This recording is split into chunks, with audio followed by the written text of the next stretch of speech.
So మీ సిస్టంలో Arduino ID install చేసుకోవడానికి మీ సిస్టంలో ఉన్న క్రోమ్ ఓపెన్ చేయండి. క్రోమ్ ఓపెన్ చేసిన తర్వాత అక్కడ ఆర్డినో ఐడిఈ అని టైప్ చేయండి. టైప్ చేసిన తర్వాత సెర్చ్ చేయండి. సెర్చ్ చేసిన తర్వాత మీకు ఆర్డినో ఐడిఈ అని చెప్పి కనిపిస్తుంది. దాని మీద క్లిక్ చేయండి.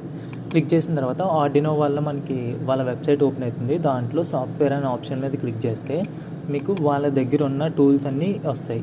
సో మీకు ఆర్డినో ఐడిఈ 2.3.4 ఉంది కదా, మీరు కావాలంటే అది ఇన్స్టాల్ చేసుకోవచ్చు, లేదు అంటే ఓల్డ్ వర్షన్ తీసుకోవచ్చు. సో నాకు తెలిసినంత వరకు ఓల్డ్ వర్షన్ బెటర్గా ఉంటుంది, ఈజీగా అర్థమవుతుంది. సో దాంట్లో మీకు విండోస్ 7 అండ్ న్యూ ఇయర్ అని చెప్పి ఉంది కదా, దాని మీద క్లిక్ చేయండి. క్లిక్ చేయగానే మీకు డైరెక్ట్ ఎగ్జిక్యూటబుల్ ఫైల్ అనేది డౌన్లోడ్ అవ్వడానికి ఛాన్స్ వస్తుంది. ఓకేనా. ఇక్కడ మీరు ఆప్షన్ ఏంటంటే జస్ట్ డౌన్లోడ్ అనేది క్లిక్ చేయండి. సో ఇక్కడ కూడా జస్ట్ డౌన్లోడ్ అని క్లిక్ చేయండి. ఏ మెయిల్ అవి ఏమి ఇవ్వవసరం లేదు. ఓకేనా. జస్ట్ డౌన్లోడ్ క్లిక్ చేయగానే డైరెక్ట్ డౌన్లోడ్ అనేది స్టార్ట్ అవుతుంది. ఓకే. డౌన్లోడ్ అనేది కంప్లీట్ అయ్యే వరకు వెయిట్ చేయండి.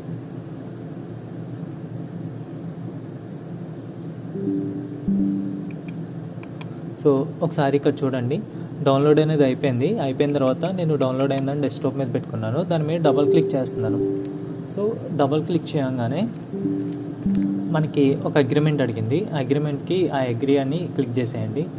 అక్కడ చెక్ చేస్తే ఇన్స్టాల్ యూఎస్బీ డ్రైవర్స్ అని అన్నీ టిక్ చేసి ఉండాలి. ప్రతిదీ కూడా ఆటోమేటిక్గా ఇన్స్టాల్ అయిపోద్ది మీ సిస్టమ్కి ఇంటర్నెట్ కనెక్ట్ అయ్యి ఉంటే. నెక్స్ట్ క్లిక్ చేయండి, ఇన్స్టాల్ కొట్టండి. సో ఇన్స్టాల్ క్లిక్ చేసిన తర్వాత మొత్తం లైబ్రరీస్ డ్రైవర్స్ అన్నీ ఇన్స్టాల్ అవుతాయి. మీకు ఏదన్నా ఆప్షన్ వచ్చి ఇన్స్టాల్ అని అడిగింది అంటే మీరు ఇన్స్టాల్ అని క్లిక్ చేయండి. ఓకేనా. నా దగ్గర ఆల్రెడీ డ్రైవర్స్ ఇన్స్టాల్ అయి ఉన్నాయి కాబట్టి నాకు ఇన్స్టాల్ అనే ఆప్షన్ కనపడలేదు. కొత్తగా ఇన్స్టాల్ చేసుకునే వాళ్ళకైతే ఇన్స్టాల్ అనే ఆప్షన్ కనిపిస్తుంది. సో వాళ్ళు ఇన్స్టాల్ అని క్లిక్ చేయండి.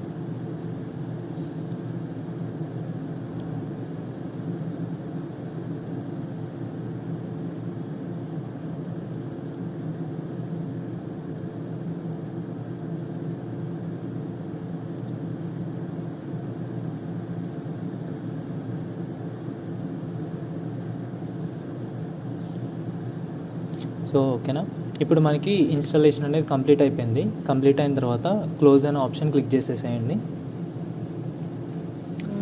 సో క్లోజ్ చేసేసిన తర్వాత మీకు ఆర్డినో అనేది ఐకాన్ వచ్చింది చూడండి. ఐకాన్ మీద డబుల్ క్లిక్ చేయండి. సో డబుల్ క్లిక్ చేసిన తర్వాత అలో యాక్సెస్ అనేది క్లిక్ చేసేసేయండి.